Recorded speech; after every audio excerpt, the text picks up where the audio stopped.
ଯିରିମିୟ ଅଧ୍ୟାୟ 40।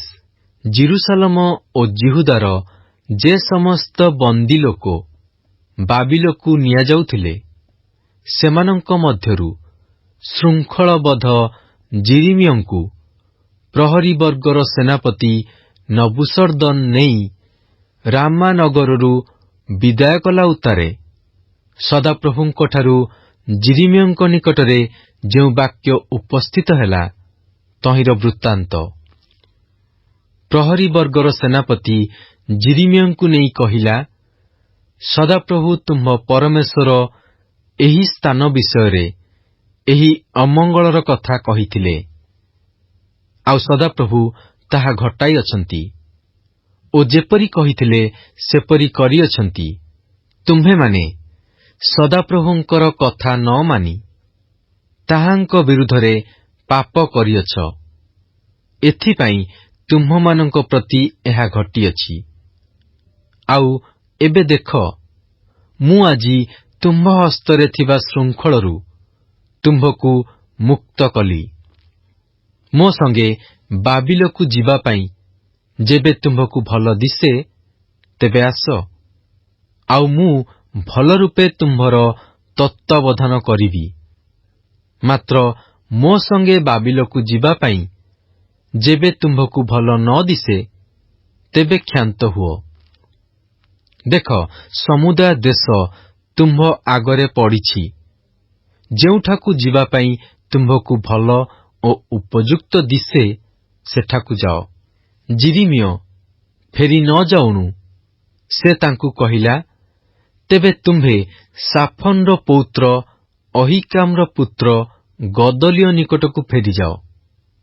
ବାବିଲର ରାଜା ତାହାକୁ ଜିହୁଦାର ନଗରସମୂହର ଉପରେ ଶାସନକର୍ତ୍ତା ପଦରେ ନିଯୁକ୍ତ କରିଅଛି, ଆଉ ତୁମ୍ଭେ ଲୋକମାନଙ୍କ ମଧ୍ୟରେ ତାହା ସଙ୍ଗେ ବାସ କର, ଅବା ଯେକୌଣସି ସ୍ଥାନକୁ ଯିବା ପାଇଁ ତୁମ୍ଭକୁ ଉପଯୁକ୍ତ ଦିଶେ, ସେ ସ୍ଥାନକୁ ଯାଅ। ତହିଁରେ ପ୍ରହରୀ ବର୍ଗର ସେନାପତି ତାଙ୍କୁ ପାଥେୟ ଓ ପାରିତୋଷିକ ଦେଇ ବିଦାୟ କଲା। ତହିଁରେ ଯିରିମିୟ ମିସ୍ପାକୁ ଅହିକାମର ପୁତ୍ର ଗଦଲିୟ ନିକଟକୁ ଯାଇ ଦେଶସ୍ଥ ଅବଶିଷ୍ଟ ଲୋକମାନଙ୍କ ମଧ୍ୟରେ ତାହା ସଙ୍ଗେ ବାସ କଲେ। ଏ ଉତ୍ତାରେ ଅହିକାମର ପୁତ୍ର ଗଦଲିୟକୁ ବାବିଲର ରାଜା ଦେଶର ଶାସନକର୍ତ୍ତା କରି ନିଯୁକ୍ତ କରିଅଛି ଓ ଯେଉଁମାନେ ବନ୍ଦୀ ହୋଇ ବାବିଲକୁ ନୀତ ହୋଇନାହାନ୍ତି, ଏପରି ସକଳ ପୁରୁଷ, ସ୍ତ୍ରୀ, ବାଳକ ଓ ବାଳିକା ଓ ଦେଶସ୍ଥ ଦରିଦ୍ରମାନଙ୍କର ଭାର ତାହା ହସ୍ତରେ ସମର୍ପଣ କରିଅଛି ବୋଲି ପଦାରେ ସ୍ଥିତ ସେନାପତିଗଣ ଓ ସେମାନଙ୍କର ଲୋକମାନେ ଶୁଣିଲେ। ତହିଁରେ ସେମାନେ ଅର୍ଥାତ୍ ନଥନିୟର ପୁତ୍ର ଇସମାଏଲ ଓ କାରେହର ପୁତ୍ର ଯୋହାନନ ଓ ଯୋନାଥନ, ତନ୍ହୁମତର ପୁତ୍ର ସରାୟ ଓ ନଟୋଫାତୀୟ ଏଫେୟର ପୁତ୍ରମାନେ, ଆଉ ମାଖାତେୟର ପୁତ୍ର ଯାସନିୟ, ଏମାନେ ପୁଣି ଏମାନଙ୍କର ଲୋକମାନେ ମିସ୍ପାକୁ ଗଦଲିୟ କତିକି ଗଲେ। ପୁଣି ସାଫନର ପୌତ୍ର ଅହିକାମର ପୁତ୍ର ଗଦଲିୟ ସେମାନଙ୍କ ଓ ସେମାନଙ୍କ ଲୋକମାନଙ୍କ ନିକଟରେ ଶପଥ କରି କହିଲା, ତୁମ୍ଭେମାନେ କଲ୍ଦୀୟମାନଙ୍କର ଦାସ ହେବା ପାଇଁ ଭୟ କର ନାହିଁ। ବାବିଲ ରାଜାର ଦାସ ହୋଇ ଦେଶରେ ବାସ କର, ତହିଁରେ ତୁମ୍ଭମାନଙ୍କର ମଙ୍ଗଳ ହେବ। ଦେଖ, ଯେଉଁ କଲ୍ଦୀୟମାନେ ଆମ୍ଭମାନଙ୍କ ନିକଟକୁ ଆସିବେ, ସେମାନଙ୍କ ସମ୍ମୁଖରେ ଠିଆ ହେବା ପାଇଁ ଆମ୍ଭେ ମିସ୍ପାରେ ବାସ କରିବା। ମାତ୍ର ତୁମ୍ଭେମାନେ ଦ୍ରାକ୍ଷାରସ, ଗ୍ରୀଷ୍ମକାଳୀନ ଫଳ ଓ ତୈଳ ସଞ୍ଚୟ କରି ଆପଣା ଆପଣା ପାତ୍ରରେ ରଖ। ଆଉ ତୁମ୍ଭମାନଙ୍କର ଯେ ସକଳ ନଗର ତୁମ୍ଭେମାନେ ହସ୍ତଗତ କରିଅଛ, ତହିଁରେ ବାସ କର।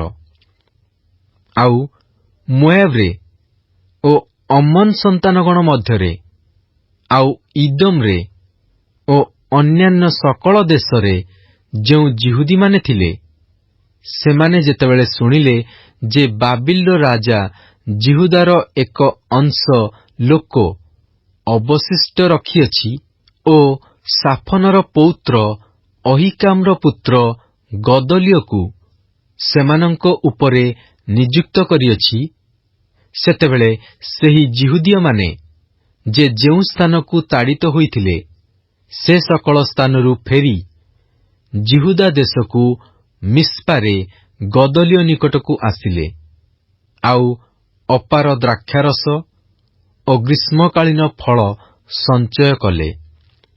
ଆହୁରି କାରେହର ପୁତ୍ର ଯୋହାନନ ଓ ପଦାରେ ଅବସ୍ଥିତ ସେନାପତି ସକଳ ମିସ୍ପାରେ ଗଦଲିୟ ନିକଟକୁ ଆସିଲେ, ଆଉ ତାହାକୁ କହିଲେ, ଅମନ ସନ୍ତାନଗଣର ରାଜା ବାଲିସ ଆପଣଙ୍କ ପ୍ରାଣ ନେବା ପାଇଁ ନଥନିୟର ପୁତ୍ର ଇସ୍ମାଏଲକୁ ପଠାଇଅଛି ବୋଲି କି ଆପଣ ଜାଣନ୍ତି?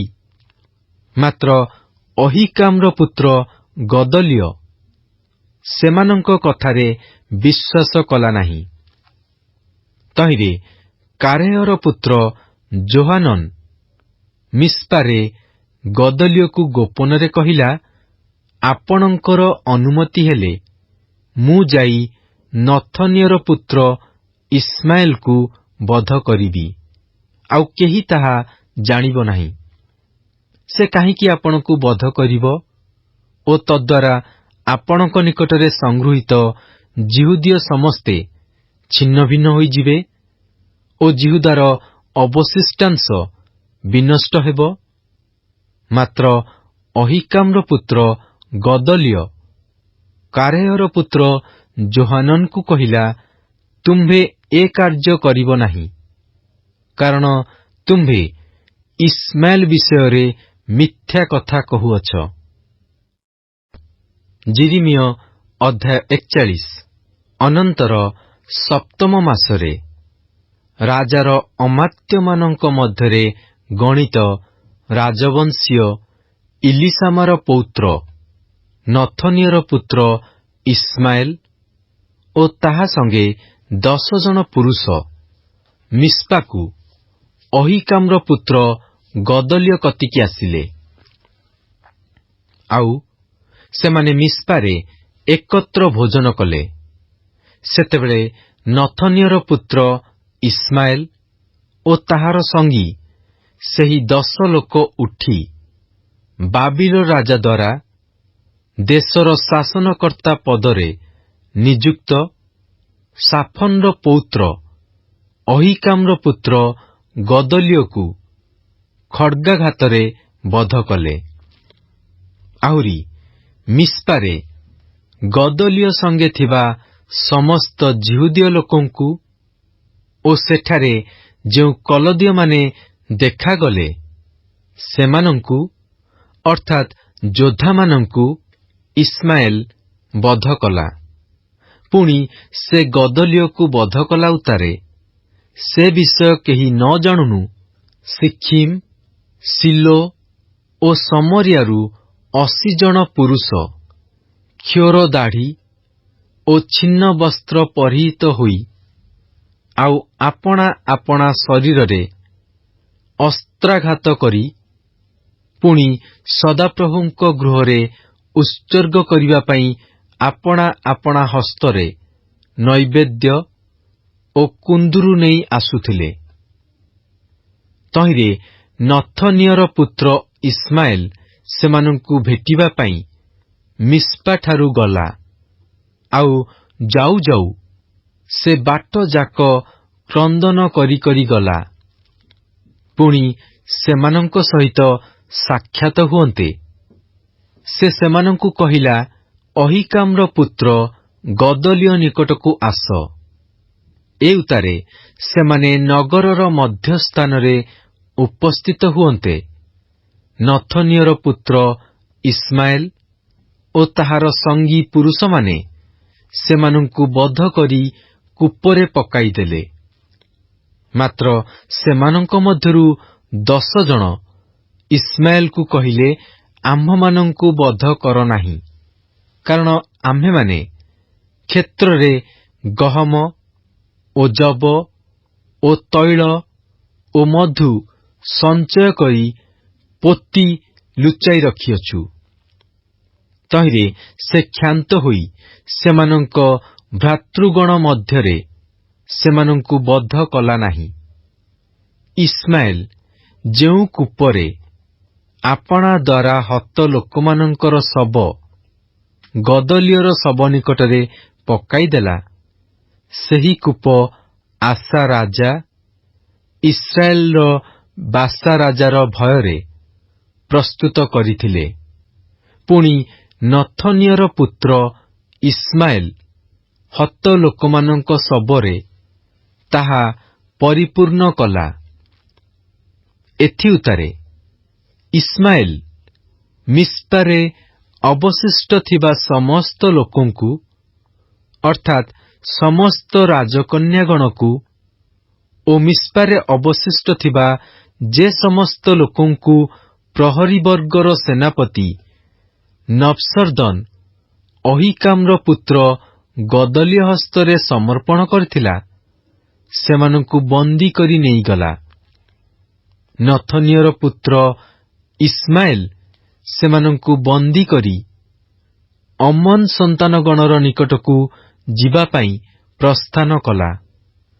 ମାତ୍ର ନଥନିଅର ପୁତ୍ର ଇସ୍ମାଏଲର ଏହିସବୁ ଦୁଷ୍କର୍ମ ବିଷୟ କାରେହର ପୁତ୍ର ଯୋହାନନ ଓ ତାହାର ସଙ୍ଗୀ ସେନାପତି ସମସ୍ତେ ଶୁଣନ୍ତେ, ସେମାନେ ସମସ୍ତ ଲୋକଙ୍କୁ ନେଇ ନଥନିଅର ପୁତ୍ର ଇସ୍ମାଏଲ ସଙ୍ଗେ ଯୁଦ୍ଧ କରିବାକୁ ଗଲେ ଓ ଗିବିଅନ ସ୍ଥିତ ମହାଜଳାଶୟ ନିକଟରେ ତାହାକୁ ଦେଖିଲେ।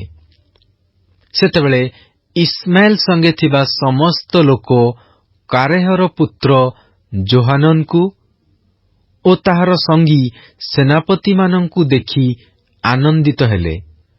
ତହିଁରେ ଇସ୍ମାଏଲ ଯେଉଁ ଲୋକମାନଙ୍କୁ ମିସ୍ପାରୁ ବନ୍ଦୀ କରି ନେଇଯାଇଥିଲା, ସେ ସମସ୍ତେ ଲେଉଟି କାରେହର ପୁତ୍ର ଯୋହାନନ ନିକଟକୁ ଫେରିଆସିଲେ। ମାତ୍ର ନଥନିଅର ପୁତ୍ର ଇସ୍ମାଏଲ 8 ଜଣ ଲୋକ ସହିତ ଯୋହାନନ ନିକଟରୁ ପଳାଇ ଅମନ ସନ୍ତାନଗଣର ନିକଟକୁ ଗଲା। ତହୁଁ ନଥନିଅର ପୁତ୍ର ଇସ୍ମାଏଲ ଅହିକାମର ପୁତ୍ର ଗଦଲିଓକୁ ବଧ କଲା ଉତ୍ତାରେ କାରେହର ପୁତ୍ର ଯୋହାନନ ଆପଣା ସଙ୍ଗୀ ସେନାପତିଗଣ ସହିତ ଯେ ସମସ୍ତ ଅବଶିଷ୍ଟ ଲୋକଙ୍କୁ ତାହା ହସ୍ତରୁ ଉଦ୍ଧାର କରି ମିସ୍ପାରୁ ଆଣିଥିଲା, ସେମାନଙ୍କୁ ଅର୍ଥାତ୍ ଗିବିଅନରୁ ଆଣିଥିବା ଯୋଦ୍ଧା ପୁରୁଷମାନଙ୍କୁ ଓ ସ୍ତ୍ରୀଲୋକ, ବାଳକ ବାଳିକା ଓ ନପୁଂସକମାନଙ୍କୁ ସେ ସଙ୍ଗେ ନେଲା। ଆଉ ସେମାନେ କଲ୍ଦୀୟମାନଙ୍କ ସକାଶୁ ମିଶରରେ ପ୍ରବେଶ କରିବା ନିମନ୍ତେ ପ୍ରସ୍ଥାନ କରି ବୈଥେଲହମ ନିକଟସ୍ଥ ଗେରୁତୋକିମହମରେ ବାସ କଲେ। କାରଣ ନଥନିଅର ପୁତ୍ର ଇସ୍ମାଏଲ ବାବିଲ ରାଜାର ନିଯୁକ୍ତ ଦେଶର ଶାସନକର୍ତ୍ତା ଅହିକାମର ପୁତ୍ର ଗଦଲିଓକୁ ବଧ କରିବା ହେତୁରୁ ସେମାନେ କଲ୍ଦୀୟମାନଙ୍କ ବିଷୟରେ ଭୀତ ହୋଇଥିଲେ। ଯିରିମିୟ ଅଧ୍ୟାୟ 42। ଏଥିଉତ୍ତାରେ ସେନାପତି ସମସ୍ତେ କାରେହର ପୁତ୍ର ଯୋହାନନ ଓ ହୋଶୋଇର ପୁତ୍ର ଜାସନିୟ ଆଉ କ୍ଷୁଦ୍ର ଓ ମହାନ ସମସ୍ତ ଲୋକ ଯିରିମିୟ ଭବିଷ୍ୟତ ବକ୍ତାଙ୍କ ନିକଟକୁ ଆସି କହିଲେ, ଆମ୍ଭେମାନେ ବିନୟ କରୁଅଛୁ, ଆମ୍ଭମାନଙ୍କର ନିବେଦନ ଆପଣଙ୍କ ନିକଟରେ ଗ୍ରାହ୍ୟ ହେଉ। ଆପଣ ଆମ୍ଭମାନଙ୍କ ନିମନ୍ତେ ଅର୍ଥାତ୍ ଅବଶିଷ୍ଟ ଏହି ସକଳ ଲୋକଙ୍କ ନିମନ୍ତେ ସଦାପ୍ରଭୁ ଆପଣଙ୍କ ପରମେଶ୍ୱରଙ୍କ ନିକଟରେ ପ୍ରାର୍ଥନା କରନ୍ତୁ। କାରଣ ଆପଣ ସ୍ୱଚକ୍ଷୁରେ ଆମ୍ଭମାନଙ୍କୁ ଦେଖୁଅଛନ୍ତି। ଆମ୍ଭେମାନେ ଅନେକ ଥିଲୁ, ଏବେ ଅଳ୍ପ ମାତ୍ର ରହିଅଛୁ। ତହିଁରେ କେଉଁ ପଥ ଆମ୍ଭମାନଙ୍କର ଗନ୍ତବ୍ୟ ଓ କେଉଁ କର୍ମ ଆମ୍ଭମାନଙ୍କର କର୍ତ୍ତବ୍ୟ, ଏହା ସଦାପ୍ରଭୁ ଆପଣଙ୍କ ପରମେଶ୍ୱର ଆମ୍ଭମାନଙ୍କୁ ଜ୍ଞାତ କରାଇବେ। ସେତେବେଳେ ଯିରିମିୟ ଭବିଷ୍ୟଦ୍ବକ୍ତା ସେମାନଙ୍କୁ କହିଲେ, ମୁଁ ତୁମ୍ଭମାନଙ୍କର କଥା ଶୁଣିଲି। ଦେଖ, ମୁଁ ତୁମ୍ଭମାନଙ୍କର କଥାନୁସାରେ ସଦାପ୍ରଭୁ ତୁମ୍ଭମାନଙ୍କର ପରମେଶ୍ୱରଙ୍କ ନିକଟରେ ପ୍ରାର୍ଥନା କରିବି ଓ ସଦାପ୍ରଭୁ ତୁମ୍ଭମାନଙ୍କୁ ଯେ କୌଣସି ଉତ୍ତର ଦେବେ, ତାହା ମୁଁ ତୁମ୍ଭମାନଙ୍କୁ ଜଣାଇବି। ମୁଁ କୌଣସି କଥା ତୁମ୍ଭମାନଙ୍କଠାରୁ ଗୋପନ କରିବି ନାହିଁ। ତହିଁରେ ସେମାନେ ଯିରିମିୟଙ୍କୁ କହିଲେ, ସଦାପ୍ରଭୁ ଆପଣଙ୍କ ପରମେଶ୍ୱର ଯେଉଁ କଥା କହି ଆପଣଙ୍କୁ ଆମ୍ଭମାନଙ୍କ ନିକଟକୁ ପଠାଇବେ, ତଦନୁସାରେ ଯେବେ ଆମ୍ଭେମାନେ କର୍ମ ନ କରୁ, ତେବେ ସଦାପ୍ରଭୁ ଆମ୍ଭମାନଙ୍କ ମଧ୍ୟରେ ସତ୍ୟ ଓ ବିଶ୍ୱସ୍ତ ସାକ୍ଷୀ ହେଉନ୍ତୁ। ତାହା ଭଲ ହେଉ ବା ମନ୍ଦ ହେଉ, ଯାହାଙ୍କ ନିକଟକୁ ଆମ୍ଭେମାନେ ଆପଣଙ୍କୁ ପଠାଉଅଛୁ, ସେହି ସଦାପ୍ରଭୁ ଆମ୍ଭମାନଙ୍କ ପରମେଶ୍ୱରଙ୍କ ବାକ୍ୟ ଆମ୍ଭେମାନେ ମାନିବୁ। କାରଣ ସଦାପ୍ରଭୁ ଆମ୍ଭମାନଙ୍କ ପରମେଶ୍ୱରଙ୍କ ବାକ୍ୟ ମାନିଲେ ଆମ୍ଭମାନଙ୍କର ମଙ୍ଗଳ ହେବ। ଅନନ୍ତର 10 ଦିନ ଉତ୍ତାରେ ଯିରିମିୟଙ୍କ ନିକଟରେ ସଦାପ୍ରଭୁଙ୍କର ବାକ୍ୟ ଉପସ୍ଥିତ ହେଲା। ତହିଁରେ ସେ କାରେହର ପୁତ୍ର ଯୋହାନନଙ୍କୁ ଓ ତାହାର ସଙ୍ଗୀ ସେନାପତି ସମସ୍ତଙ୍କୁ ଓ କ୍ଷୁଦ୍ରଠାରୁ ମହାନ ଲୋକ ପର୍ଯ୍ୟନ୍ତ ସମସ୍ତଙ୍କୁ ଡାକି ସେମାନଙ୍କୁ କହିଲେ, ତୁମ୍ଭେମାନେ ଯାହାଙ୍କ ନିକଟରେ ଆପଣାମାନଙ୍କର ନିବେଦନ ଜଣାଇବାକୁ ମୋତେ ପଠାଇଥିଲ, ସେହି ସଦାପ୍ରଭୁ ଇସ୍ରାଏଲର ପରମେଶ୍ୱର ଏହି କଥା କହନ୍ତି, ଯେବେ ତୁମ୍ଭେମାନେ ଏହି ଦେଶରେ ଆହୁରି ବାସ କରିବ, ତେବେ ଆମ୍ଭେ ତୁମ୍ଭମାନଙ୍କୁ ଗାନ୍ଥିବା ଆଉ ଭାଙ୍ଗିବା ନାହିଁ ଓ ଆମ୍ଭେ ତୁମ୍ଭମାନଙ୍କୁ ରୋପଣ କରିବା, ଉତ୍ପାଟନ କରିବା ନାହିଁ। କାରଣ ଆମ୍ଭେ ତୁମ୍ଭମାନଙ୍କ ପ୍ରତି ଯେ ଅମଙ୍ଗଳ କରିଅଛୁ, ତହିଁରୁ କ୍ଷାନ୍ତ ହେଲୁ। ତୁମ୍ଭେମାନେ ଯେଉଁ ବାବିଲ ରାଜା ବିଷୟରେ ଭୀତ ଅଛ, ତାହାକୁ ଭୟ କର ନାହିଁ। ସଦାପ୍ରଭୁ କହନ୍ତି, ତାହାକୁ ଭୟ କର ନାହିଁ। କାରଣ ତୁମ୍ଭମାନଙ୍କୁ ରକ୍ଷା କରିବାକୁ ଓ ତାହା ହସ୍ତରୁ ଉଦ୍ଧାର କରିବାକୁ ଆମ୍ଭେ ତୁମ୍ଭମାନଙ୍କର ସହବର୍ତ୍ତୀ ଅଛୁ। ପୁଣି ଆମ୍ଭେ ତୁମ୍ଭମାନଙ୍କୁ ଦୟା ପ୍ରଦାନ କରିବା, ତହିଁରେ ସେ ତୁମ୍ଭମାନଙ୍କ ପ୍ରତି ଦୟା ବହି ତୁମ୍ଭମାନଙ୍କ ଦେଶକୁ ତୁମ୍ଭମାନଙ୍କୁ ପ୍ରତ୍ୟାଗମନ କରାଇବ।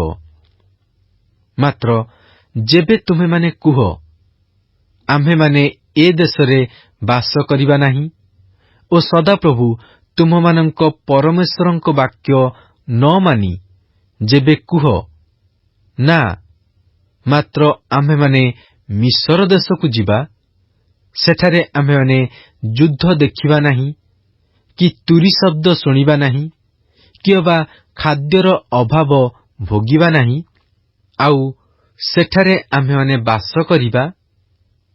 ଏହେତୁ ହେ ଯିହୁଦାର ଅବଶିଷ୍ଟ ଲୋକେ, ତୁମ୍ଭେମାନେ ଏବେ ସଦାପ୍ରଭୁଙ୍କର ବାକ୍ୟ ଶୁଣ।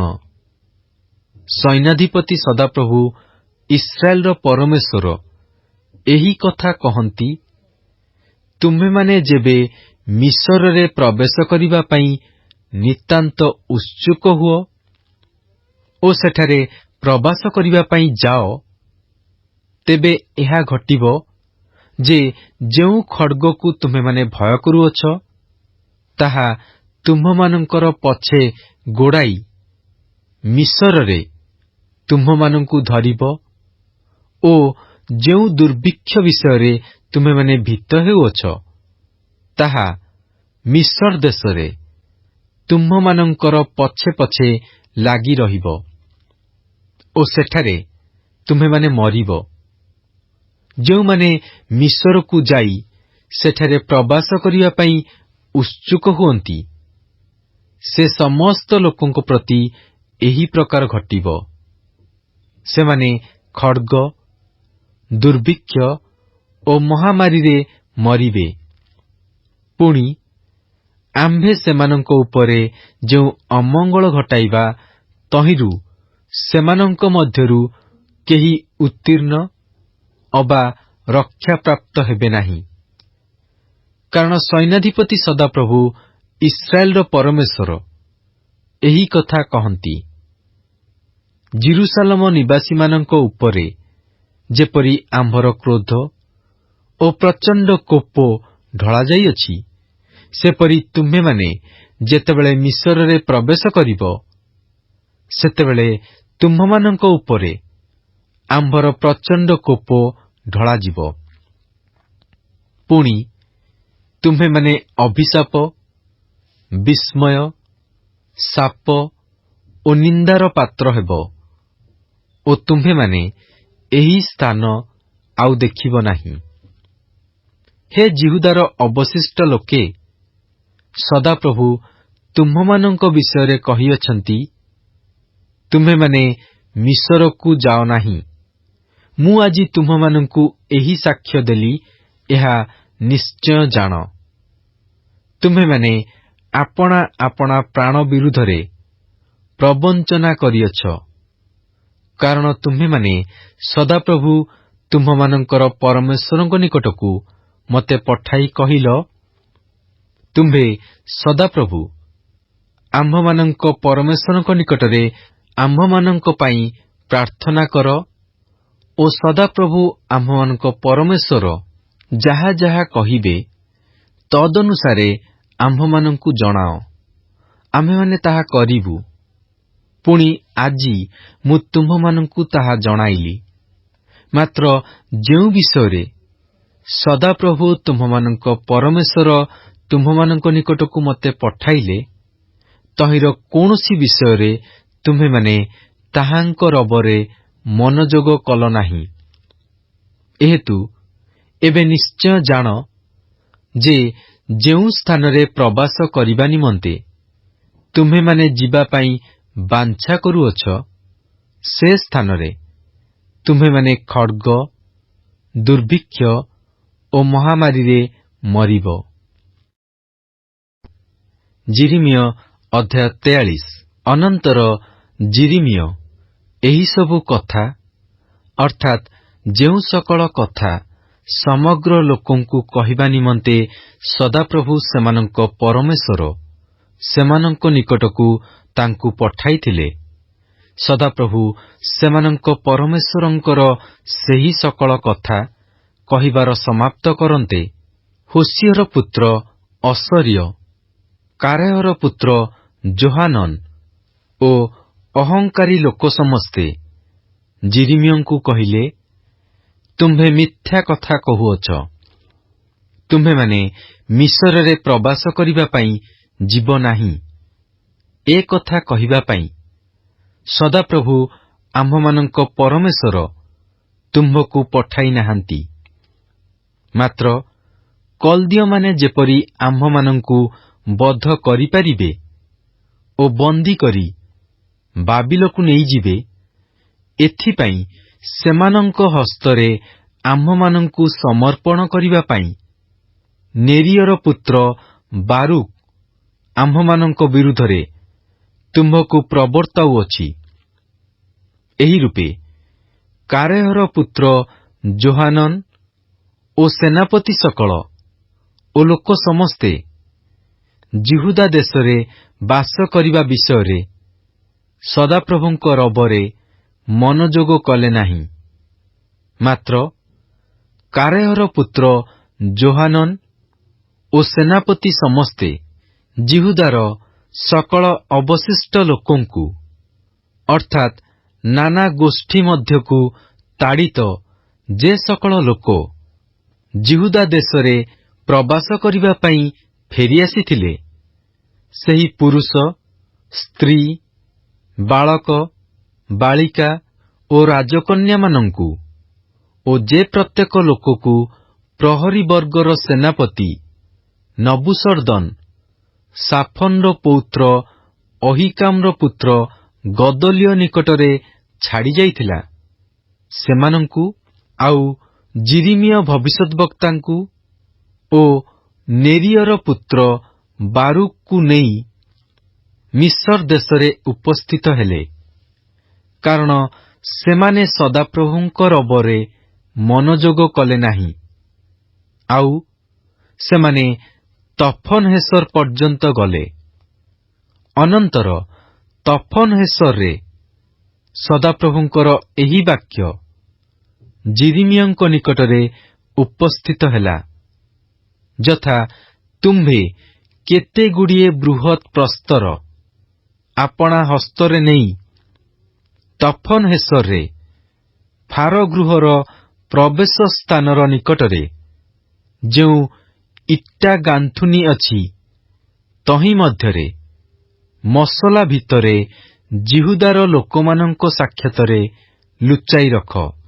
ଆଉ ସେମାନଙ୍କୁ କୁହ, ସୈନ୍ୟାଧିପତି ସଦାପ୍ରଭୁ ଇସ୍ରାଏଲର ପରମେଶ୍ୱର ଏହି କଥା କହନ୍ତି, ଦେଖ, ଆମ୍ଭେ ଆଜ୍ଞା ପଠାଇ ଆପଣା ଦାସ ବାବିଲର ରାଜା ନବୁଖଦ୍ନେସ୍ସରକୁ ଅଣାଇବା ଓ ଏହି ଯେଉଁ ପ୍ରସ୍ତର ସବୁ ଲୁଚାଇ ରଖିଅଛୁ, ତହିଁ ଉପରେ ତାହାର ସିଂହାସନ ସ୍ଥାପନ କରିବା।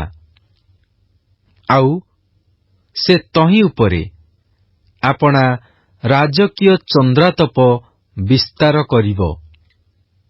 ପୁଣି ସେ ଆସି ମିଶର ଦେଶକୁ ଆଘାତ କରି ମୃତ୍ୟୁଯୋଗ୍ୟ ଲୋକଙ୍କୁ ମୃତ୍ୟୁରେ, ବନ୍ଦିତ୍ୱର ଯୋଗ୍ୟ ଲୋକଙ୍କୁ ବନ୍ଦିତ୍ୱରେ ଓ ଖड्गଯୋଗ୍ୟ ଲୋକଙ୍କୁ ଖड्गରେ ସମର୍ପଣ କରିବ। ଆଉ ଆମ୍ଭେ ମିଶରସ୍ଥ ଦେବାଳୟ ସବୁରେ ଅଗ୍ନି ଲଗାଇବା ଓ ସେ ସେମାନଙ୍କୁ ଦଗ୍ଧ କରି ବାବିଲକୁ ବନ୍ଦୀ କରି ଘେନିଯିବ। ପୁଣି ମେଷପାଳକ ଯେପରି ଆପଣା ବସ୍ତ୍ର ପିନ୍ଧେ, ସେପରି ସେ ମିଶର ଦେଶ ଦ୍ୱାରା ଆପଣାକୁ ସଜ୍ଜିତ କରିବ ଓ ସେ ଶାନ୍ତିରେ ଏ ସ୍ଥାନରୁ ପ୍ରସ୍ଥାନ କରିବ। ଆହୁରି ସେ ମିଶର ଦେଶସ୍ଥ ବୈତଶେମେଶର ସ୍ତମ୍ଭ ସବୁ ଭାଙ୍ଗି ପକାଇବ ଓ ମିଶର ଦେଶସ୍ଥ ଦେବାଳୟ ସବୁ ସେ ଅଗ୍ନିରେ ଦଗ୍ଧ କରିବ। ଜିରିମିୟ ଅଧ୍ୟାୟ 44। ଯେଉଁ ଜିହୁଦୀୟମାନେ ମିଶର ଦେଶରେ ବାସ କଲେ, ଯେଉଁମାନେ ମିଗ୍ଦୋଲରେ ଓ ତଫନହେସରେ ଓ ନୋଫରେ ଓ ପଥ୍ରୋସ୍ ପ୍ରଦେଶରେ ବାସ କଲେ, ସେ ସମସ୍ତଙ୍କ ବିଷୟରେ ଜିରିମିୟଙ୍କ ନିକଟରେ ଯେଉଁ ବାକ୍ୟ ଉପସ୍ଥିତ ହେଲା, ତାହା ଏହି, ଯଥା ସୈନ୍ୟାଧିପତି ସଦାପ୍ରଭୁ ଇସ୍ରାଏଲର ପରମେଶ୍ୱର ଏହି କଥା କହନ୍ତି, ଆମ୍ଭେ ଜିରୁସାଲମ ଉପରେ ଓ ଜିହୁଦାର ସବୁ ନଗର ଉପରେ ଯେଉଁ ସବୁ ଅମଙ୍ଗଳ ଘଟାଇଅଛୁ, ତାହା ତୁମ୍ଭେମାନେ ଦେଖିଅଛ। ଆଉ ଦେଖ, ସେ ସବୁ ଆଜି ଉଚ୍ଛନ୍ନ ସ୍ଥାନ ହୋଇ ରହିଅଛି। ସେଠାରେ କୌଣସି ମନୁଷ୍ୟ ବାସ କରଇ ନାହିଁ, କାରଣ ସେମାନେ ଆମ୍ଭକୁ ବିରକ୍ତ କରିବା ପାଇଁ ଦୁଷ୍ଟତା କଲେ, ଅର୍ଥାତ୍ ସେମାନେ ଆପଣାମାନଙ୍କର ଓ ତୁମ୍ଭମାନଙ୍କର ଆଉ ତୁମ୍ଭମାନଙ୍କ ପୂର୍ବପୁରୁଷମାନଙ୍କର ଅଜ୍ଞାତ ଅନ୍ୟ ଦେବଗଣର ଉଦ୍ଦେଶ୍ୟରେ ଧୂପ ଜଳାଇବାକୁ ଓ ସେମାନଙ୍କର ସେବା କରିବାକୁ ଗଲେ। ତଥାପି ଆମ୍ଭେ ଅତି ପ୍ରଭାତରେ ଉଠି ଆମ୍ଭର ସମସ୍ତ ଦାସ ଭବିଷ୍ୟଦ୍ବକ୍ତାଗଣଙ୍କୁ ତୁମ୍ଭମାନଙ୍କ ନିକଟକୁ ପଠାଇ କହିଲୁ, ଆଃ, ଏହି ଘୃଣାଯୋଗ୍ୟ କାର୍ଯ୍ୟ ତୁମ୍ଭେମାନେ କର ନାହିଁ, ଆମ୍ଭେ ତାହା ଘୃଣା କରୁ। ମାତ୍ର ସେମାନେ ମନୋଯୋଗ କଲେ ନାହିଁ, କିଏ ବା ଆପଣା ଆପଣା ଦୁଷ୍ଟତାରୁ ଫେରିବା ପାଇଁ ଅନ୍ୟ ଦେବଗଣର ଉଦ୍ଦେଶ୍ୟରେ ଆଉ ଧୂପ ନ ଜଳାଇବା ପାଇଁ କର୍ଣ୍ଣପାତ କଲେ ନାହିଁ। ଏହେତୁ ଆମ୍ଭର ପ୍ରଚଣ୍ଡ କୋପ ଓ କ୍ରୋଧ ଢଳାଗଲା ଓ ଜିହୁଦାର ନଗର ସମୂହରେ ଓ ଜେରୁସାଲେମର ସକଳ ପଥରେ ତାହା ପ୍ରଜ୍ୱଳିତ ହେଲା। ପୁଣି ଆଜିର ନ୍ୟାୟ ସେ ସବୁ ଉତ୍ସନ୍ନ ଓ ଧ୍ୱଂସିତ ହୋଇଅଛି। ଏ ନିମନ୍ତେ ସଦାପ୍ରଭୁ ସୈନ୍ୟାଧିପତି ପରମେଶ୍ୱର, ଇସ୍ରାଏଲର ପରମେଶ୍ୱର ଏବେ ଏହି କଥା କହନ୍ତି, ତୁମ୍ଭେମାନେ କାହିଁକି ଆପଣା ଆପଣା ପ୍ରାଣ ବିରୁଦ୍ଧରେ ଏହି ମହାପାପ କରୁଅଛ? ଏହାଦ୍ୱାରା ତୁମ୍ଭେମାନେ ଆପଣା ଆପଣା ସମ୍ପର୍କୀୟ ପୁରୁଷ, ସ୍ତ୍ରୀ, ବାଳକ ଓ ସ୍ତନ୍ୟପାୟୀ ଶିଶୁମାନଙ୍କୁ ଜିହୁଦାର ମଧ୍ୟରୁ ଉଚ୍ଛିନ୍ନ କରିବ। ଆପଣମାନଙ୍କର କାହାକୁ ହିଁ ଅବଶିଷ୍ଟ ରଖିବ ନାହିଁ। ତୁମ୍ଭେମାନେ ଏହି ଯେ ମିଶର ଦେଶରେ ପ୍ରବାସ କରିବା ପାଇଁ ଆସିଅଛ, ଏ ସ୍ଥାନରେ ଅନ୍ୟ ଦେବଗଣର ଉଦ୍ଦେଶ୍ୟରେ ଧୂପ ଜଳାଇ କାହିଁକି ଆପଣମାନଙ୍କର ହସ୍ତକୃତ କର୍ମ ଦ୍ୱାରା ଆମ୍ଭକୁ ବିରକ୍ତ କରୁଅଛ? ତୁମ୍ଭେମାନେ ଉଚ୍ଛିନ୍ନ ହେବ ଓ ପୃଥିବୀସ୍ଥ ଯାବତୀୟ ଗୋଷ୍ଠୀ ମଧ୍ୟରେ ଶାପ ଓ ନିନ୍ଦାର ପାତ୍ର ହେବ। ଜିହୁଦା ଦେଶରେ ଓ ଜେରୁସାଲେମର ସମସ୍ତ ପଥରେ କୃତ ତୁମ୍ଭମାନଙ୍କର ପିତୃପୁରୁଷମାନଙ୍କର ଦୁଷ୍କ୍ରିୟା ଓ ଜିହୁଦା ରାଜଗଣର ଦୁଷ୍କ୍ରିୟା ଓ ସେମାନଙ୍କ ଭାର୍ଯ୍ୟାଗଣର ଦୁଷ୍କ୍ରିୟା, ଆଉ ତୁମ୍ଭମାନଙ୍କର ନିଜର ଦୁଷ୍କ୍ରିୟା ଓ ତୁମ୍ଭମାନଙ୍କର ଭାର୍ଯ୍ୟାଗଣର ଦୁଷ୍କ୍ରିୟା କି ତୁମ୍ଭେମାନେ ପାଶୋରି ଅଛ? ସେମାନେ ଆଜି ପର୍ଯ୍ୟନ୍ତ ଚୂର୍ଣ୍ଣମନା ହୋଇନାହାନ୍ତି, କିଏ ବା ସେମାନେ ଭୟ କରିନାହାନ୍ତି। ଅଥବା ଆମ୍ଭେ ତୁମ୍ଭମାନଙ୍କ ସମ୍ମୁଖରେ ଓ ତୁମ୍ଭମାନଙ୍କ ପିତୃପୁରୁଷମାନଙ୍କ ସମ୍ମୁଖରେ ଆପଣାର ଯେଉଁ ବ୍ୟବସ୍ଥା ଓ ବିଧି ସ୍ଥାପନ କଲୁ, ତଦନୁସାରେ ଆଚରଣ କରିନାହାନ୍ତି।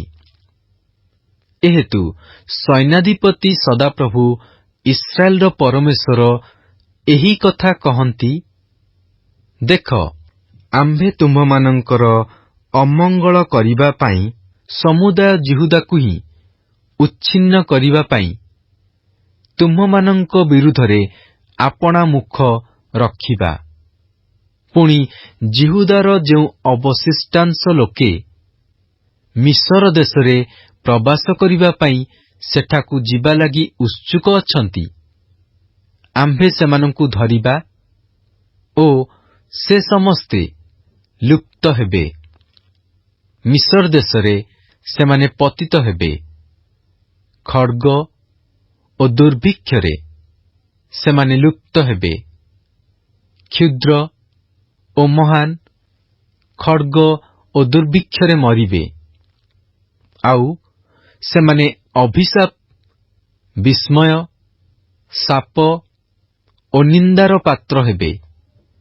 କାରଣ ଆମ୍ଭେ ଯେପରି ଖଡ୍ଗ, ଦୁର୍ଭିକ୍ଷ ଓ ମହାମାରୀ ଦ୍ୱାରା ଜେରୁସାଲେମକୁ ଦଣ୍ଡ ଦେଇଅଛୁ, ତଦ୍ରୂପ ମିଶର ଦେଶରେ ବାସକାରୀମାନଙ୍କୁ ଦଣ୍ଡ ଦେବା।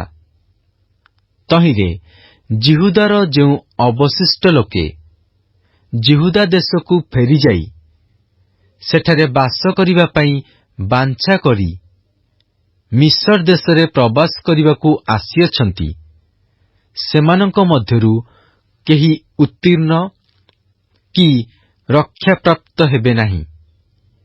କାରଣ ପଳାତକ ଲୋକମାନଙ୍କ ଛଡ଼ା ଆଉ କେହି ଫେରିଯିବେ ନାହିଁ। ସେତେବେଳେ ଯେଉଁମାନେ ଆପଣା ସ୍ତ୍ରୀମାନେ ଅନ୍ୟ ଦେବଗଣ ଉଦ୍ଦେଶ୍ୟରେ ଧୂପ ଜଳାନ୍ତି ବୋଲି ଜାଣିଲେ, ସେମାନେ ଓ ନିକଟରେ ଠିଆ ହୋଇଥିବା ସ୍ତ୍ରୀମାନଙ୍କର ମହାସମାଜ ଅର୍ଥାତ୍ ମିଶରର ପଥ୍ରୋସ୍ ପ୍ରଦେଶରେ ବାସକାରୀ ସମସ୍ତ ଲୋକ ଯିରିମିୟଙ୍କୁ ଉତ୍ତର ଦେଇ କହିଲେ, ତୁମ୍ଭେ ସଦାପ୍ରଭୁଙ୍କ ନାମରେ ଆମ୍ଭମାନଙ୍କୁ ଯେଉଁ କଥା କହିଅଛ, ତୁମ୍ଭର ସେହି କଥା ଆମ୍ଭେମାନେ ଶୁଣିବୁ ନାହିଁ। ମାତ୍ର ଆମ୍ଭମାନଙ୍କ ମୁଖରୁ ଯେ ପ୍ରତ୍ୟେକ ବାକ୍ୟ ନିର୍ଗତ ହୋଇଅଛି, ତଦନୁସାରେ ଅବଶ୍ୟ କାର୍ଯ୍ୟ କରିବୁ। ଅର୍ଥାତ୍ ଜିହୁଦାର ନଗର ସମୂହରେ ଓ ଜେରୁସାଲେମର ସମସ୍ତ ପଥରେ ଆମ୍ଭେମାନେ ଯେପରି କରିଅଛୁ ଓ ଆମ୍ଭମାନଙ୍କର ପୂର୍ବପୁରୁଷମାନେ ଆମ୍ଭମାନଙ୍କର ରାଜଗଣ ଓ ଅଧିପତିଗଣ ଯେପରି କରିଅଛନ୍ତି, ସେପରି ଆମ୍ଭେମାନେ ଆକାଶରାଣୀ ଉଦ୍ଦେଶ୍ୟରେ ଧୂପ ଜଳାଇବୁ ଓ ପେୟ ନୈବେଦ୍ୟ ଢାଳିବୁ।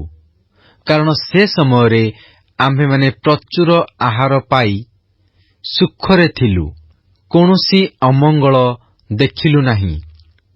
ମାତ୍ର ଆମ୍ଭେମାନେ ଆକାଶରାଣୀ ଉଦ୍ଦେଶ୍ୟରେ ଧୂପ ଜଳାଇବାର ଓ ପେୟ ନୈବେଦ୍ୟ ଢାଳିବାର ଛାଡ଼ିଦେବା ସମୟଠାରୁ ଆମ୍ଭମାନଙ୍କର ସବୁ ବିଷୟରେ ଅଭାବ ହୋଇଅଛି ଓ ଆମ୍ଭେମାନେ ଖଡ୍ଗ ଓ ଦୁର୍ଭିକ୍ଷରେ ଲୁପ୍ତ ହୋଇଅଛୁ।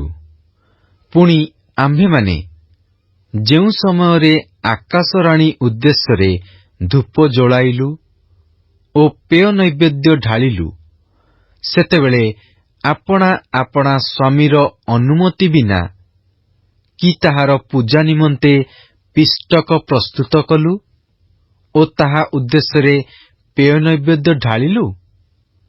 ତହିଁରେ ଯିରିମିୟ ସମସ୍ତ ଲୋକଙ୍କୁ ଅର୍ଥାତ୍ ସେହି ପ୍ରତ୍ୟୁତ୍ତରକାରୀ ପୁରୁଷ ଓ ସ୍ତ୍ରୀ ସମସ୍ତଙ୍କୁ କହିଲେ, ଜିହୁଦାର ନଗର ସମୂହରେ ଓ ଜେରୁସାଲେମର ସକଳ ପଥରେ ତୁମ୍ଭେମାନେ ଓ ତୁମ୍ଭମାନଙ୍କର ପୂର୍ବପୁରୁଷମାନେ, ତୁମ୍ଭମାନଙ୍କର ରାଜଗଣ ଓ ଅଧିପତିଗଣ ଓ ଦେଶସ୍ଥ ଲୋକ ସମସ୍ତେ ଯେଉଁ ଧୂପ ଜଳାଇଲେ, ସଦାପ୍ରଭୁ କି ତାହା ସ୍ମରଣ କଲେ ନାହିଁ ଓ ତାହା କି ତାଙ୍କ ମନରେ ପଡ଼ିଲା ନାହିଁ?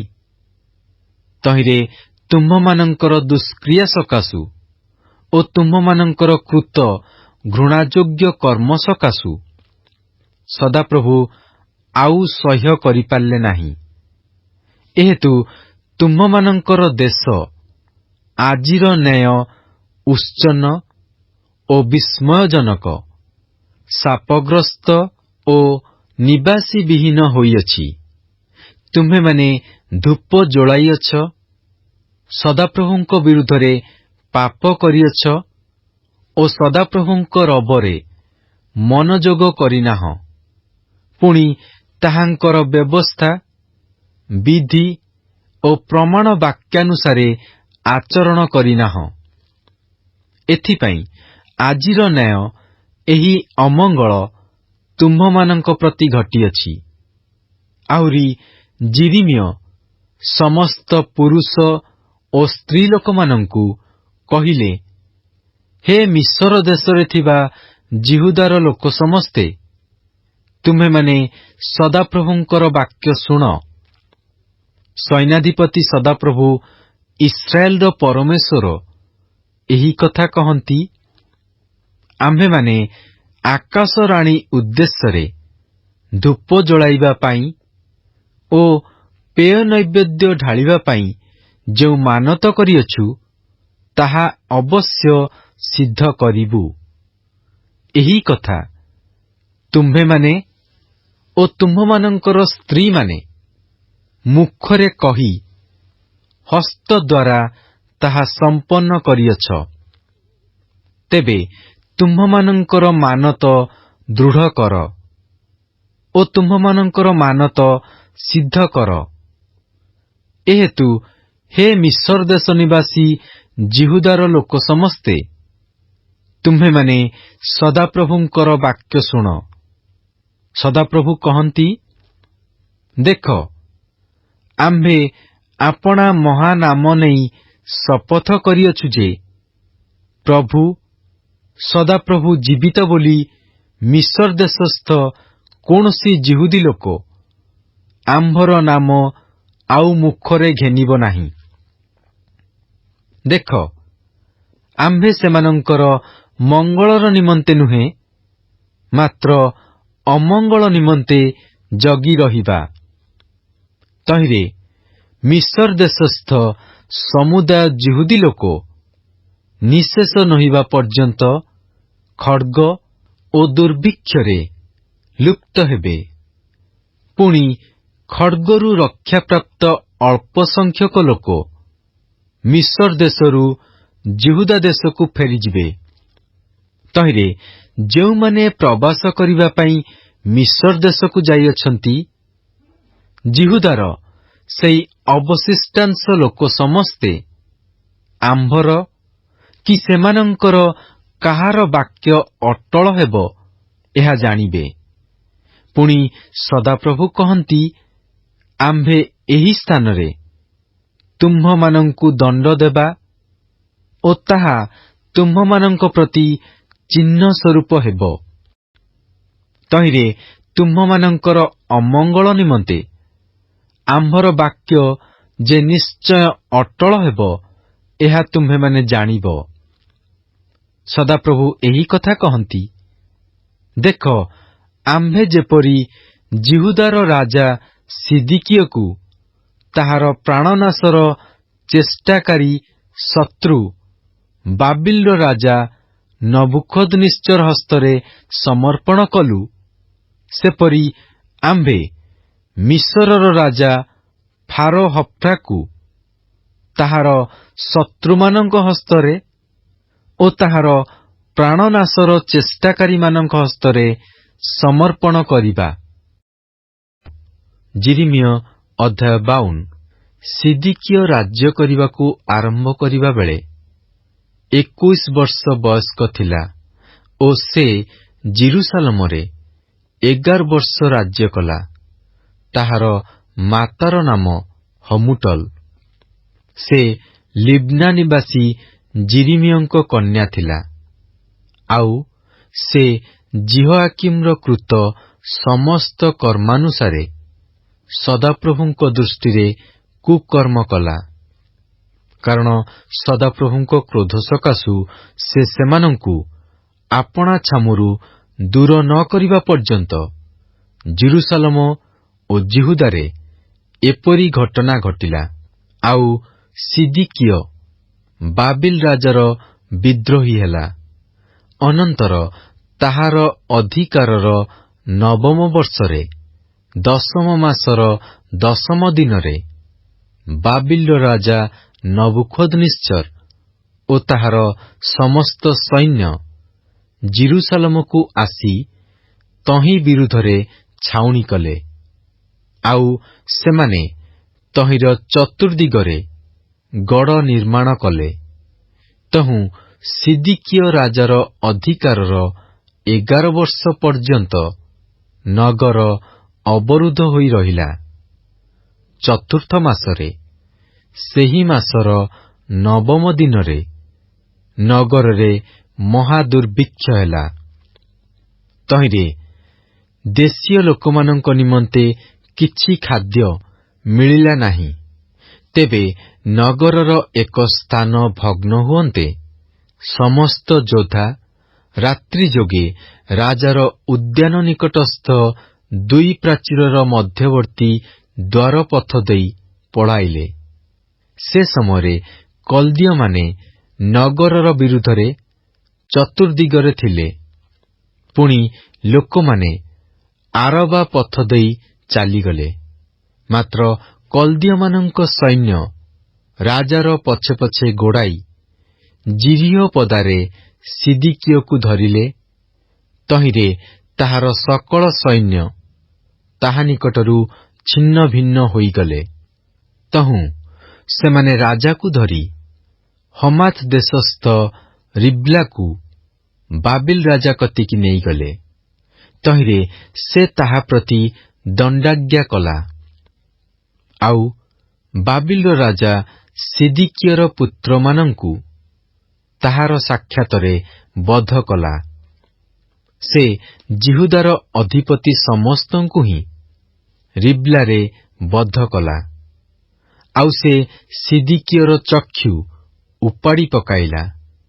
ପୁଣି ବାବିଲର ରାଜା ତାହାକୁ ଶୃଙ୍ଖଳରେ ବଧ କରି ବାବିଲକୁ ନେଇଗଲା ଓ ତାହାର ମୃତ୍ୟୁ ପର୍ଯ୍ୟନ୍ତ ତାହାକୁ କାରାଗାରରେ ରଖିଲା। ପଞ୍ଚମ ମାସରେ ମାସର 10ମ ଦିନରେ ବାବିଲର ରାଜା ନବୁଖଦ୍ନେସ୍ଚର ରାଜାର ଅଧିକାରର 19 ବର୍ଷରେ ବାବିଲ ରାଜାର ସମ୍ମୁଖରେ ଦଣ୍ଡାୟମାନ ନବୁସର୍ଦନ ନାମକ ପ୍ରହରୀବର୍ଗର ସେନାପତି ଜିରୁସାଲମକୁ ଆସିଲା। ପୁଣି ସେ ସଦାପ୍ରଭୁଙ୍କ ଗୃହ ଓ ରାଜଗୃହ ଦଗ୍ଧ କଲା। ପୁଣି ସେ ଜିରୁସାଲମସ୍ଥ ସକଳ ଗୃହ ଅର୍ଥାତ୍ ପ୍ରତ୍ୟେକ ବୃହତ୍ ଗୃହ ଅଗ୍ନିରେ ଦଗ୍ଧ କଲା। ଆଉ ପ୍ରହରୀବର୍ଗର ସେନାପତି ସଙ୍ଗେ ଥିବା କଲ୍ଦୀୟ ସମସ୍ତ ସୈନ୍ୟ ଜିରୁସାଲମର ଚତୁର୍ଦିଗସ୍ଥ ପ୍ରାଚୀର ଭଗ୍ନ କଲେ। ସେତେବେଳେ ପ୍ରହରୀବର୍ଗର ସେନାପତି ନବୁସର୍ଦନ ଲୋକମାନଙ୍କ ମଧ୍ୟରୁ ନିତାନ୍ତ ଦରିଦ୍ରମାନଙ୍କୁ ଓ ନଗରର ଅବଶିଷ୍ଟ ଲୋକମାନଙ୍କୁ ଆଉ ବାବିଲ ରାଜାର ପକ୍ଷକୁ ପଳାୟନକାରୀମାନଙ୍କୁ ଓ ଅବଶିଷ୍ଟ ସାଧାରଣ ଲୋକମାନଙ୍କୁ ବନ୍ଦୀ କରି ନେଇଗଲା। ମାତ୍ର ପ୍ରହରୀବର୍ଗର ସେନାପତି ନବୁସର୍ଦନ ଦେଶର ନିତାନ୍ତ ଦରିଦ୍ରମାନଙ୍କ ମଧ୍ୟରୁ କେତେକଙ୍କୁ ଦ୍ରାକ୍ଷାକ୍ଷେତ୍ରର କର୍ମଚାରୀ ଓ କୃଷକ ହେବା ପାଇଁ ଛାଡ଼ିଗଲା। ପୁଣି କଲ୍ଦୀୟମାନେ ସଦାପ୍ରଭୁଙ୍କ ଗୃହର ପିତ୍ତଳ ସ୍ତମ୍ଭ ଓ ସଦାପ୍ରଭୁଙ୍କ ଗୃହର ବୈଠିକି ସବୁ ଓ ପିତ୍ତଳମୟ ସମୁଦ୍ର ରୂପ ପାତ୍ର ଖଣ୍ଡ ଖଣ୍ଡ କରି ଭାଙ୍ଗି ତହିଁର ପିତ୍ତଳ ସବୁ ବାବିଲକୁ ନେଇଗଲେ। ଆହୁରି ସେମାନେ ହାଣ୍ଡି ଓ କରଚୁଲି, କତୁରୀ ଓ କୁଣ୍ଡ ଓ ଚମସ ଓ ପରିଚର୍ଯ୍ୟାର୍ଥକ ସକଳ ପିତ୍ତଳମୟ ପାତ୍ର ନେଇଗଲେ। ପ୍ରହରୀବର୍ଗର ସେନାପତି ତାଟିଆ ଓ ଅଙ୍ଗାରଧାନୀ ଓ କୁଣ୍ଡ ଓ ହାଣ୍ଡି ଓ ଦୀପବୃକ୍ଷ ଓ ଚମସ ଓ ପାତ୍ର ସବୁ ଯାହା ସୁନାର ଥିଲା ତାହା ସୁନା କରି ଓ ଯାହା ରୂପାର ଥିଲା ତାହା ରୂପା କରି ନେଇଗଲା। ସଲୋମନ ରାଜା ସଦାପ୍ରଭୁଙ୍କ ଗୃହ ନିମନ୍ତେ ଯେଉଁ 2 ସ୍ତମ୍ଭ, ଏକ ସମୁଦ୍ରରୂପ ପାତ୍ର ଓ ତହିଁର ତଳସ୍ଥ 12 ପିତ୍ତଳମୟ ବୃକ୍ଷରୂପ ବୈଠିକି ନିର୍ମାଣ କରିଥିଲେ, ସେହି ସବୁ ପାତ୍ରର ପିତ୍ତଳ ଅପରିମିତ ଥିଲା। ପୁଣି ସେହି 2 ସ୍ତମ୍ଭ ପ୍ରତ୍ୟେକର ଉଚ୍ଚ 18 ହାତ ଓ ପରିଧି 12 ହାତ ଓ ତହିଁର ସ୍ଥୂଳତା 4 ଅଙ୍ଗୁଳି ଓ ତାହା ଫମ୍ପା ଥିଲା। ଆଉ ତହିଁର ଉପରେ ପିତ୍ତଳର ମୁଣ୍ଡାଳି ଥିଲା। ସେହି ମୁଣ୍ଡାଳିର ଉଚ୍ଚ 5 ହାତ ଓ ମୁଣ୍ଡାଳିର ଉପରେ ଚତୁର୍ଦିଗରେ ଜାଲିକର୍ମ ଓ ଡାଳିମ୍ବାକୃତି ଥିଲା। ସେ ସବୁ ପିତ୍ତଳମୟ ଥିଲା। ଆଉ ଦ୍ୱିତୀୟ ସ୍ତମ୍ଭର ମଧ୍ୟ ଏହି ପ୍ରକାର ଆକାର ଓ ଡାଳିମ୍ବ ଥିଲା। ପାର୍ଶ୍ୱରେ 96 ଡାଳିମ୍ବ ଥିଲା। ଜାଲିକର୍ମର ଉପରେ ଚାରିଆଡ଼େ 100 ଡାଳିମ୍ବାକୃତି ଥିଲା। ପୁଣି ପ୍ରହରୀବର୍ଗର ସେନାପତି ପ୍ରଧାନ ଯାଜକ ସରାୟକୁ ଓ ଦ୍ୱିତୀୟ ଯାଜକ ସଫନିୟକୁ ଆଉ 3 ଜଣ ଦ୍ୱାରପାଳକୁ ଧରିଲା। ଆଉ ନଗରରୁ ଯୋଦ୍ଧାମାନଙ୍କ ଉପରେ ନିଯୁକ୍ତ 1 ଜଣ ଅଧ୍ୟକ୍ଷକୁ ଓ ନଗରରେ ପ୍ରାପ୍ତ ରାଜମୁଖ ଦର୍ଶନକାରୀମାନଙ୍କ ମଧ୍ୟରୁ 7 ଜଣକୁ ଓ ଦେଶର ଲୋକ ଗଣନାକାରୀ ସେନାପତିର ଲେଖକକୁ ଓ ନଗର ମଧ୍ୟରେ ପ୍ରାପ୍ତ ଦେଶୀୟ 60 ଲୋକକୁ ଧରିଲା। ପୁଣି ପ୍ରହରୀ ବର୍ଗର ସେନାପତି ନବୁସର୍ଦନ ସେମାନଙ୍କୁ ଧରି ରିବ୍ଲାକୁ ବାବିଲ ରାଜା କତିକି ନେଇଗଲା। ତହିଁରେ ବାବିଲର ରାଜା ହମାତ ଦେଶସ୍ଥ ରିବ୍ଲାରେ ସେମାନଙ୍କୁ ଆଘାତ କରି ବଧ କଲା। ଏହି ରୂପେ ଜିହୁଦା ଆପଣା ଦେଶରୁ ବନ୍ଦୀ ହୋଇ ନୀତ ହେଲା। ନବୁକଦନେସ୍ଚର ଯେଉଁମାନଙ୍କୁ ବନ୍ଦୀ କରି ନେଇଗଲା, ସେହି ଲୋକମାନଙ୍କର ସଂଖ୍ୟା ଏହି: 7ମ ବର୍ଷରେ 323 ଜଣ ଜିହୁଦୀ ଲୋକ, ନବୁକଦନେସ୍ଚରର ଅଧିକାରର 18 ବର୍ଷରେ ସେ ଜିରୁସାଲମରୁ 832 ଲୋକ ବନ୍ଦୀ କରି ନେଇଗଲା। ନବୁକଦନେସ୍ଚରର ଅଧିକାରର 23 ବର୍ଷରେ ନବୁସର୍ଦନ ପ୍ରହରୀ ବର୍ଗର ସେନାପତି 745 ଜଣ ଜିହୁଦୀଙ୍କି ବନ୍ଦୀ କରି ନେଇଗଲା। ସର୍ବସୁଦ୍ଧା 4600 ଲୋକ ଥିଲେ। ଅନନ୍ତର ଜିହୁଦାର ରାଜା ଜିହୋଆଖିନର ବନ୍ଦୀତ୍ୱର 37 ବର୍ଷର 12 ମାସରେ ଓ ସେହି ମାସର 25 ଦିନରେ ବାବିଲର ରାଜା ଇବିଲ ମରୋଦକ ଆପଣା ଅଧିକାରର ପ୍ରଥମ ବର୍ଷରେ ଜିହୁଦାର ରାଜା ଜିହୋଆଖିନକୁ କାରାଗାରରୁ ବାହାର କରି ତାହାର ମସ୍ତକ ଉନ୍ନତ କଲା। ଆଉ ସେ ତାହାକୁ ପ୍ରୀତିବାକ୍ୟ କହିଲା ଓ ତାହା ସଙ୍ଗେ ବାବିଲରେ ଥିବା ରାଜାମାନଙ୍କର ଆସନଠାରୁ ତାହାର ଆସନ ଉଚ୍ଚରେ ସ୍ଥାପନ କଲା। ଆଉ ସେ ଆପଣା କାରାଗାରର ବସ୍ତ୍ର ପରିବର୍ତ୍ତନ କରି ଆପଣାର ଯାବଜୀବନ ନିତ୍ୟ ନିତ୍ୟ ତାହା ସମ୍ମୁଖରେ ଭୋଜନ କଲା। ପୁଣି ତାହାର ଦିନପାତ ନିମନ୍ତେ ବାବିଲର ରାଜାଠାରୁ ନିତ୍ୟ ବୃତ୍ତି ଦିଆଗଲା। ସେ ଆପଣା ମରଣ ଦିନ ପର୍ଯ୍ୟନ୍ତ ଆପଣା ଜୀବନର ସମସ୍ତ କାଳ ପ୍ରତିଦିନ ଏକ ନିରୂପିତ ଅଂଶ ପାଇଲା। ଗୁଡ୍ ମର୍ଣ୍ଣିଂ ଆଣ୍ଡ ପ୍ରେଜ୍ ଦ ଲର୍ଡ। ଆଜି ବାଇବଲ ପଠନ ଦିନ ସଂଖ୍ୟା 126 ଶନିବାର। ଆଜି ଆମ୍ଭେମାନେ ଜିରିମିୟ ତାର 52 ପର୍ବ ପୁଣି 40 ଠାରୁ 44 ପର୍ବ ପର୍ଯ୍ୟନ୍ତ ପାଠ କରିଅଛୁ। ଆସନ୍ତୁ ଆଜିର ପଠିତ ଶାସ୍ତ୍ରାଂଶର ସାରାଂଶକୁ ଚିନ୍ତା କରିବା ଓ କ୍ରମ ଅନୁସାରେ କାହାଣୀକୁ ବୁଝିବାକୁ ଚେଷ୍ଟା କରିବା। ଜେରୁସାଲେମର ପତନ ଉତ୍ତାରେ ବାବିଲୋନ ରାଜପ୍ରାସାଦ ଓ ମନ୍ଦିରକୁ ଅଗ୍ନିରେ ଦଗ୍ଧ କରି ବିନଷ୍ଟ କଲା ଓ ମନ୍ଦିରର ପାତ୍ର ସବୁକୁ ଲୁଟ କରି ନେଇଗଲା। ଆଉ ଲୋକମାନଙ୍କୁ ମଧ୍ୟ ଶେଷ ଥର ପାଇଁ ବନ୍ଦୀ କରି ନେଇଗଲା। ଦେଶର ପତନ ଉତ୍ତାରେ ଜିହୁଦୀ ସମ୍ପ୍ରଦାୟ ପ୍ରତି ଘଟିଥିବା ଘଟଣାଗୁଡ଼ିକର ବିବରଣ ଗୋଟିଏ ଭବିଷ୍ୟତବାଣୀ ପୁସ୍ତକରେ ଲିପିବଦ୍ଧ କରାଗଲା। ନବୁକଦନେସ୍ଚରର ସେନାପତି ନବୁସରଦନ ଜିରିମିୟଙ୍କୁ ମୁକ୍ତ କଲା ଓ ତାଙ୍କ ଇଚ୍ଛାନୁସାରେ ଯିବାକୁ ତାଙ୍କୁ ଅନୁମତି ଦେଲା। କିନ୍ତୁ ଜିରିମିୟ ସଦାପ୍ରଭୁଙ୍କ ବାକ୍ୟ ପ୍ରଚାର କରିବା ନିମନ୍ତେ ନିଜ ଦେଶ ଜିହୁଦାରେ ରହିବାକୁ ପସନ୍ଦ କଲେ। ଗଦଲିଓକୁ ନବୁସରଦନ ଶାସନକର୍ତ୍ତା ଭାବରେ ନିଯୁକ୍ତ କଲା। କିନ୍ତୁ 2 ମାସ ଉତ୍ତାରେ ମିଶରର ଅଭିମୁଖୀ ନେତା ଇସମାଏଲ ତାହାକୁ ବଧ କଲା। ଗଦଲିଓର ସହାୟକ ଜହାନନ ଓ ତାର ଲୋକମାନେ ଇସମାଏଲକୁ ଅମ୍ମନ ମଧ୍ୟକୁ ତଡ଼ିଦେଇ ଲୋକମାନଙ୍କୁ ଉଦ୍ଧାର କଲେ। ମାତ୍ର ବାବିଲୋନୀୟମାନଙ୍କ ପ୍ରତିଶୋଧର ଆଶଙ୍କାରେ ଭୟଭୀତ ହୋଇ ମିଶରକୁ ପଳାୟନ କରିବା ପାଇଁ ଯୋଜନା କଲେ।